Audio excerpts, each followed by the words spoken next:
shamelessly referred to every now and again. Yeah. Hey everybody, Crypto Mentor 99. It is July 17th, mid-afternoon, and I have the honor and privileges of having Devon C with me from DigiByte. Devon, thanks for coming on. What's going on, man? My honor.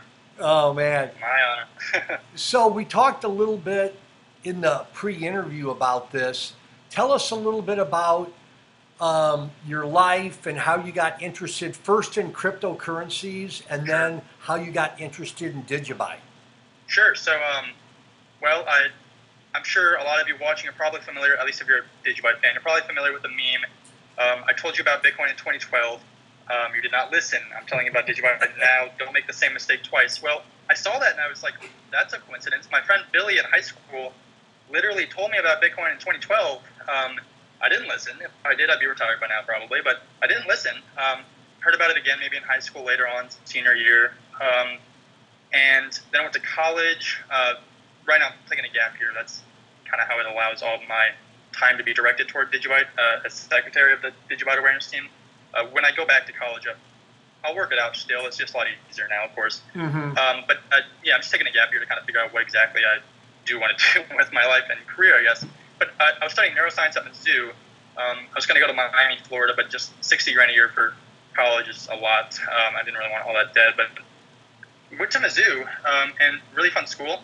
I was studying neuroscience, taking some advanced, like senior level neuroscience classes and calculus and chem and whatnot. It was a lot of work, but March 2017, I went to a presentation on cryptocurrency in the business school, and this one guy was talking about blockchain, and I was like, okay, I've heard of this before. What exactly is this? My friend Billy tried to describe it to me in freshman year of high school, and describing blockchain to a newcomer, especially the appeal, even if you can describe the technology, it's really hard to move, at least to get the appeal across to someone brand new to it. Mm-hmm. That's what I've learned, so you really got to simplify it the best as you can. But I was watching this presentation, and he was talking about Binance and Coinbase and some things I'd heard of before, Ethereum, Bitcoin, and Litecoin, and I was like, okay, I think I've heard of Ethereum. I know I've heard of Bitcoin. I'm not really exactly sure what Litecoin is. This is when Litecoin is, what, like $5-7, something like that? But it was March 2017, and I was day trading stocks on Robinhood at the time, trying to make money. If you're not a professional day trader, and if you, at least if you haven't done your research, don't do that. Don't do it. Probably, you can try. I lost about $1,000 in a week, but don't try it if you don't think you're great at it. But yeah, so I left the presentation. I'm like, okay, that was cool. I took some notes. Didn't look too far into it. I kept doing stocks and all that, which really didn't return me anything. I mean, I took a lot of losses on those. That's fine.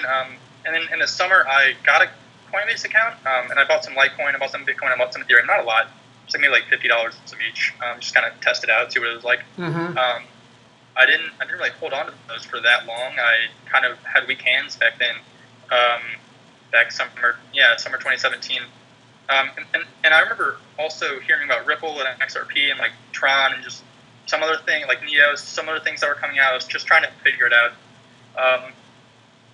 Like, wow, I've learned so much more from the DigiByte community as I have ever anywhere about crypto. I mean, just despite my title as secretary of the DigiByte awareness team, and though I'm pretty young, it's not titles, at least in a decentralized community, they're not that important.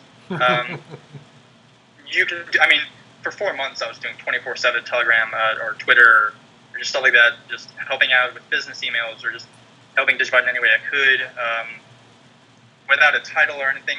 And there are guys who still don't have titles who do way more than I do as far as development goes and stuff like that. There's some really smart people in the community. But yeah, it's really cool. So how did I get into DigiByte though? Well, it was, I think December 2017. This is when crypto was doing really well. Mm-hmm. I had some Litecoin. I'm like, oh wow, this is awesome. I had like 3 Litecoin. I'm like, this is sweet. And then it crashed down. I remember I bought Litecoin like around like $300 or something like that when it was pretty high up there. I lost a lot on that. I sold pretty much most of it. Well, later I transferred all my Litecoin to DigiByte, and I'll explain why later. But though I do respect Litecoin and pretty much any actually decentralized cryptocurrency, I think deserves some level of respect. I could get into ICOs and all these overvaluations. Opinion as far as overvaluations go. But yeah, I mean, so I moved from light, and this is funny. This is why social media does matter a lot. I was on Instagram, and I literally just saw, it might have like 7 likes. It was just some little picture describing Litecoin versus Bitcoin Cash versus DigiByte. I'm sure all of you have seen it already. We're just comparing the specs, the block times, all the specs. The amount of mining algorithms. I could pull it up right now. The transactions per second. What other stuff? That pretty much compares all the baseline specifications of the blockchains. And I was like, okay, what's this? Why are they comparing these? And then I discovered DigiByte is a UTXO blockchain, so similar to Bitcoin and Litecoin, though it has its own Genesis block. I guess you could say it was inspired by Litecoin, and just how like Litecoin was inspired by Bitcoin. So it's kind of an evolution, and that's not a bad thing. And all of those can exist in the space together. I mean, there's $90 trillion on Earth as far as the money supply goes. It's not a one-take-all scenario, and it really can't be that. I don't think there's enough data on the blockchain to even allow that, not today at least, as far as tech goes. But yeah, so that's one thing I'd also like to point out. I mean, there's a lot of bashing heads between different communities, and that's fine as far as decentralized versus centralized goes. Bash heads all you want. Might still not be productive, but as far as the UTXO blockchains, you got to stick together. You know what I mean? And even Ethereum, I do respect Ethereum as a blockchain, though it had an ICO. It's I respect Vitalik as a person and what he's trying to do. I don't think he's a bad person necessarily. He's not trying to. I mean, maybe he is trying to just get away with a lot of money, but I think he really is passionate about blockchain technology. Obviously, if you look at his Twitter, he's a smart guy. But yeah, I mean, that's pretty much how I got into it. And then I joined the Telegram shortly later, so I was pretty active. I think when I joined it, there were maybe around 13,000 people, 12,000, something like that. It's around 16,000 now in the official. And then also what's nice about DigiByte is it's very segmented, as in the Telegram. And the Telegram is just an app. You can look it up on Google. It's just a messenger app.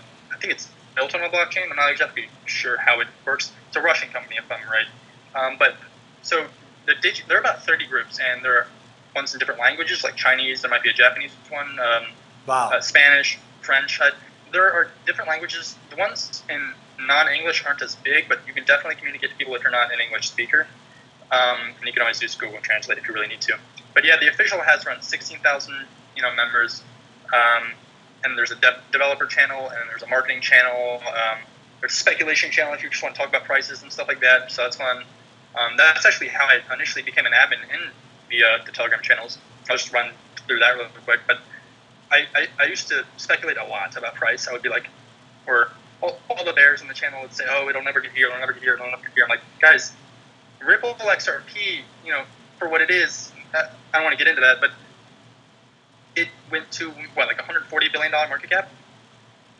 And I don't want to speculate on price and say, oh, DigiByte will go here 2018, DigiByte will go here. I have no idea. I don't know anything about where anything will go. It could all go to zero. It could all go to whatever it wants to go to. So, I mean, I'm inherently bullish on blockchain just because I believe in the tech. I believe in the decentralized aspect of it.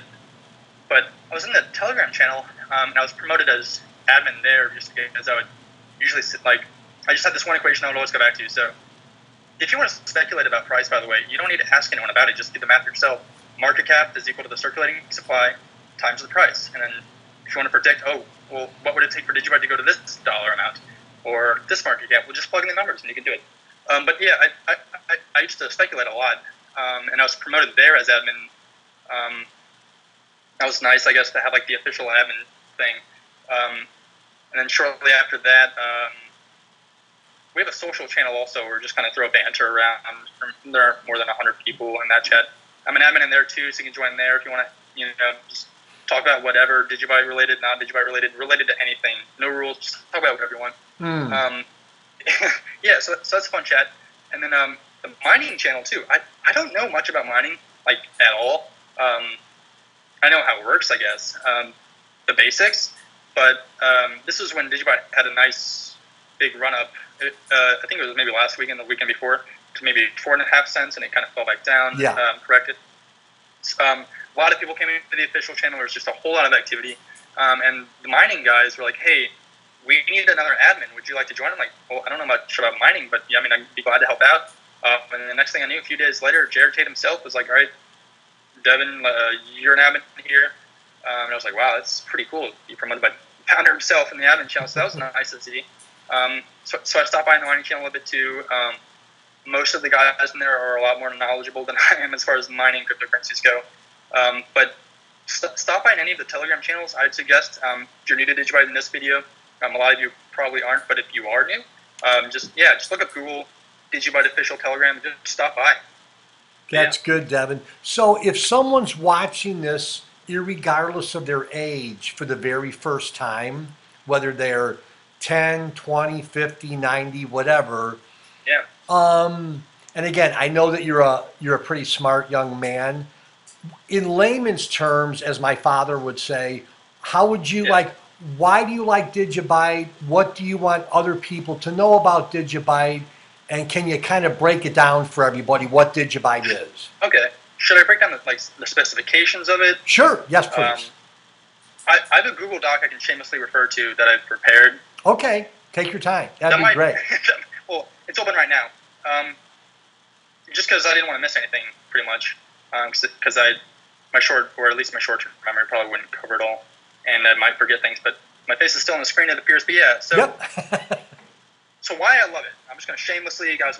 I mean, I think I know my facts, but I don't want to miss anything. So I think it's the most viable blockchain in space, and it's directed at cybersecurity, which is a big thing. Yeah. Jared was actually on CNBC recently, and he caught some flack from some DigiByte lovers, some fans that said, "Oh, well, why aren't you talking about its application as a currency?" Well, I think CNBC definitely went over the fact, at least in some of the little GIFs or the little video things that were kind of on the screen as Jared was talking about DigiByte, that it can be used as a currency.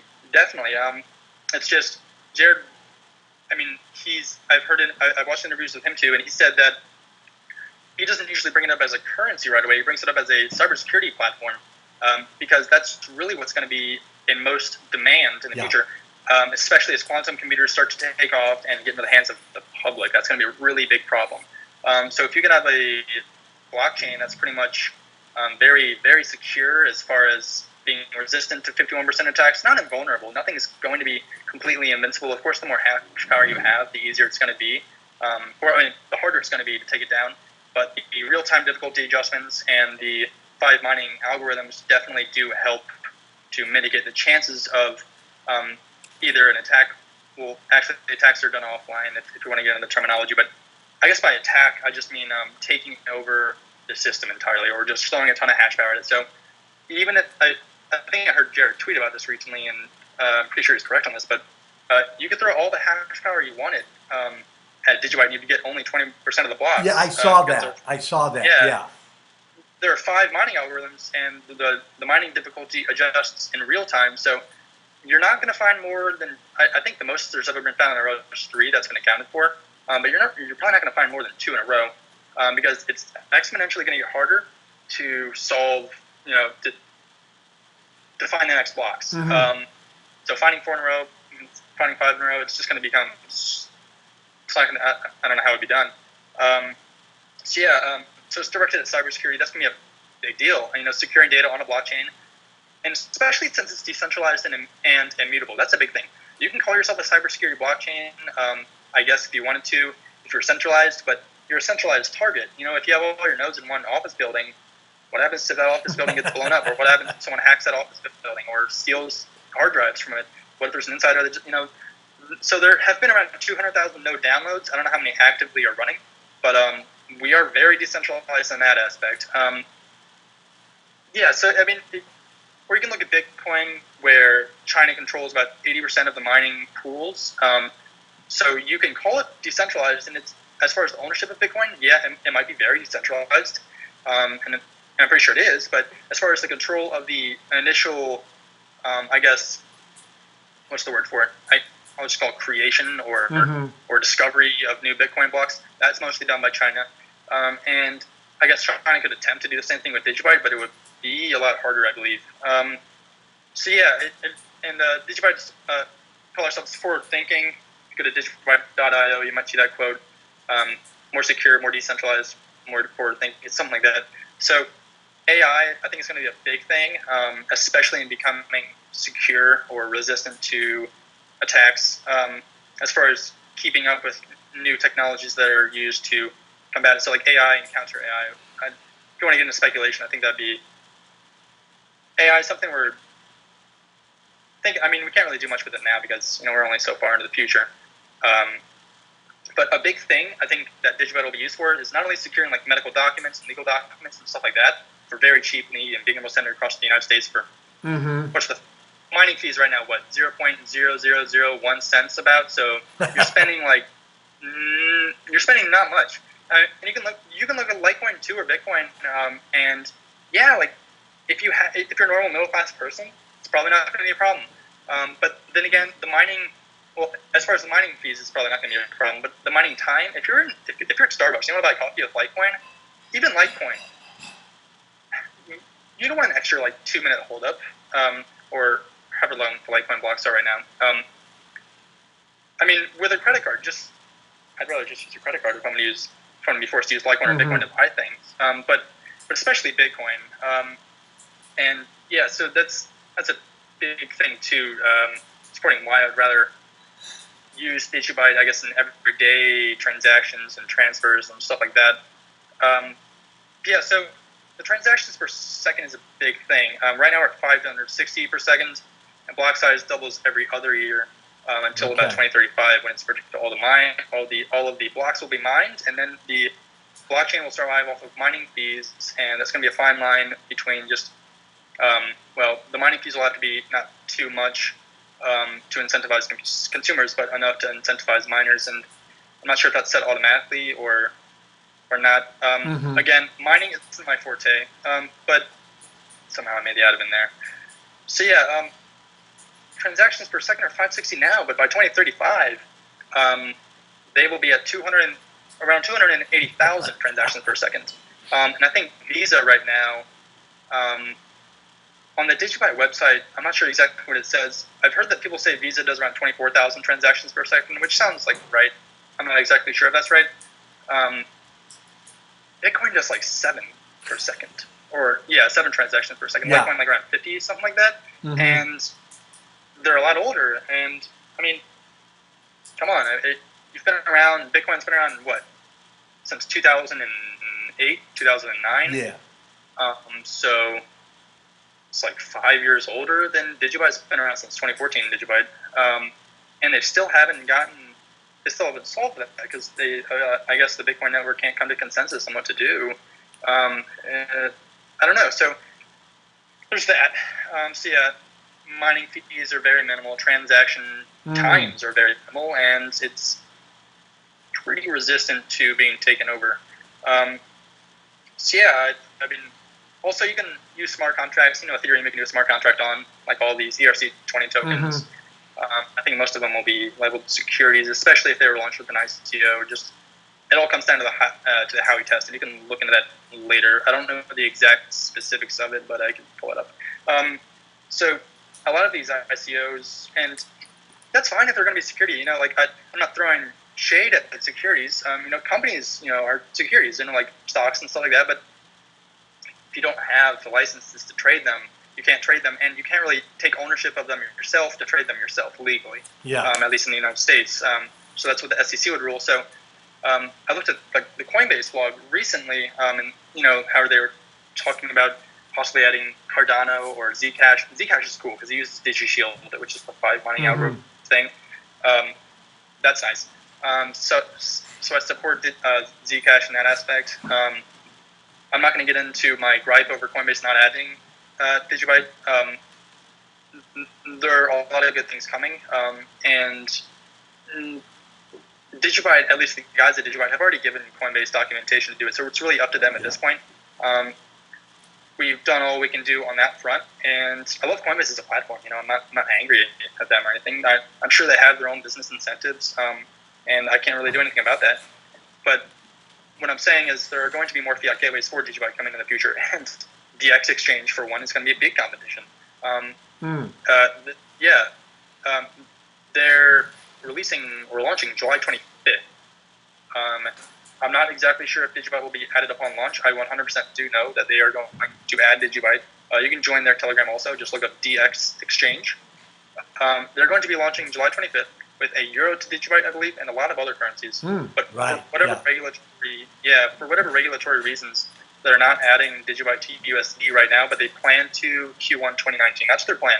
But even if they don't, again, there's going to be more companies coming out. There's going to be, also more desire to add DigiByte, I think, as people start to catch on to its capabilities as a blockchain.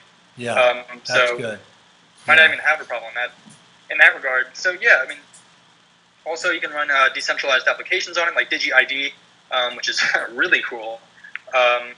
Pretty much replaces passwords, and I'm sure you've heard about it, passwords, usernames, and two-factor authentication, so you can just use your phone with the DigiByte app. It's in beta on iOS right now. The Android has been released, so check that out. Yeah. But it allows you to pretty much scan a QR code off of the DigiByte blockchain. It's not using your wallet address, but it allows you to get into a website instantly, pretty much, without having to remember your password and all that stuff. As long as you have your DigiByte app, which is completely secure, then you're good. Another thing I think is going to be really big, and I haven't heard many people talk about this as much. I remember I was reading a book, and they were talking about smart contracts with Bitcoin. And this is back when the book was published in 2015. So it's a little bit older. Blockchain tends to move really fast, as they say. 1 month in blockchain is like a year in the stock market, it seems like. So a lot of stuff has happened since then, but the notion stays the same. So I think a smart contract with Bitcoin would be a bit harder given the block times and the fees as well. But with DigiByte, that would work really well. So say you want to enable a smart contract for electricity or water and Internet of Things or IoT factory automation. I think that's a big thing we need to look at. And I think it's a big thing. I think IoT devices, IoT is going to be a multi-trillion-dollar industry in the future, I would imagine. Just everything internet connected, your fridge, your toilet, your faucets, no more water bills per se, or electricity bills, but just instantly, if you can't afford it, then you can't pay, but if you can't afford it, it goes through. And maybe that would be optional. You could also maybe have just a bill like you used to have, or you could use, if you wanted to, so you wouldn't have to keep up with all the paperwork, just use the blockchain, and you could run a smart contract with your IoT stuff. I think factory automation is going to be a big one, a big use case for really fast and cheap cryptocurrencies, DigiByte in particular. So yeah, I mean, what's not to love about DigiByte? Right. What's not to love? Listen, as they say also, as far as the undervalued nature of where we are right now, because I do believe we are severely undervalued, and of course it's not all, it's based off of what the tech can do. It's based off of how usable it is, how much people like it, stuff like that. It's not all black and white. Business is not black and white, and neither is technology. Well, technology technically is, but people don't always see it that way. So you could say Litecoin is very undervalued. For example, it's worth, some people say it's worth 1/4 of a Bitcoin, because there's about 4 times the supply. So if you want to go off of price-supply ratios, you could say DigiByte's also really undervalued. You could say it's worth about 1/1000th of a Bitcoin, and you can do the math about whatever that is. So decentralization is one thing that sold me on DigiByte, because I love just the decentralized aspect. I have never really seriously bought centralized blockchains. I don't even know if you can call them a blockchain, but centralized ICOs, like Utrust, for example, that's one I like. The founder, I watched an interview with him, with Jason at 4, I think on YouTube you can find it. He was talking about DigiID, and he was talking about DigiByte, and how Utrust, which is pretty much going to be a cryptocurrency to fiat, merchant system to allow merchants to accept crypto payments pretty much. Right. So right now, because crypto is so volatile, a lot of merchants don't want to accept it because it might not be worth the same tomorrow.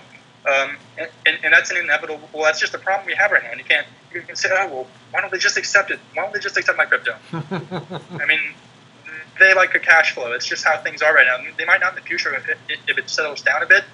But right now, it seems like that's how it's going. But Utrust, pretty much what they want to do is replace PayPal in that sense. Pretty much be a PayPal of crypto. They're an ICO. They're completely centralized. But that's fine because they're an actual business.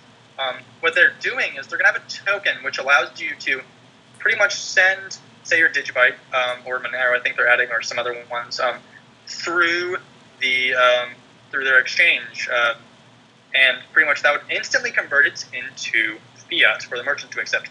So right now there aren't many things like that. There's Coinbase. Coinbase has a merchant payment platform as well, but it's not instant. It takes a few days to go through, and it can be a bit annoying to deal with. But the Coinbase merchant option, I forgot what it's called. I used to use it for my Shopify store, which is also going to be relaunching sometime. So look out for that. But yeah, no, the many merchant options that exist right now, they allow you to accept crypto, and that's fine. Yeah. It's not really that hard to set up a plugin for that.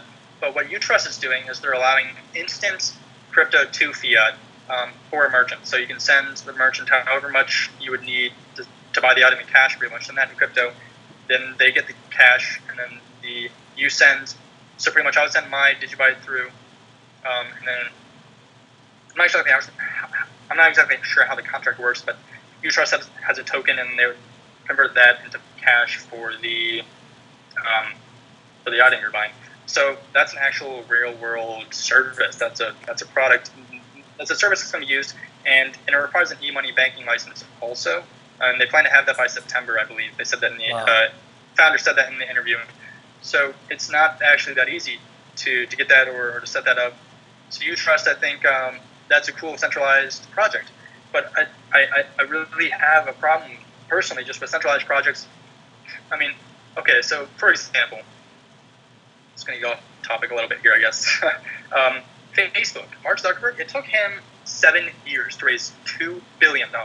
7 years, and that's Facebook. Mm-hmm. That's something everyone in the whole freaking world uses. Mm-hmm. Maybe not actively, but it seems like a lot of people will have Facebook. At least it's a huge company by market cap right now, and it'll probably stay that way for a while. So it took Zuckerberg 7 years to raise $2 billion. And we're seeing ICOs raising what, 20 billion or 10 billion or 10 billion.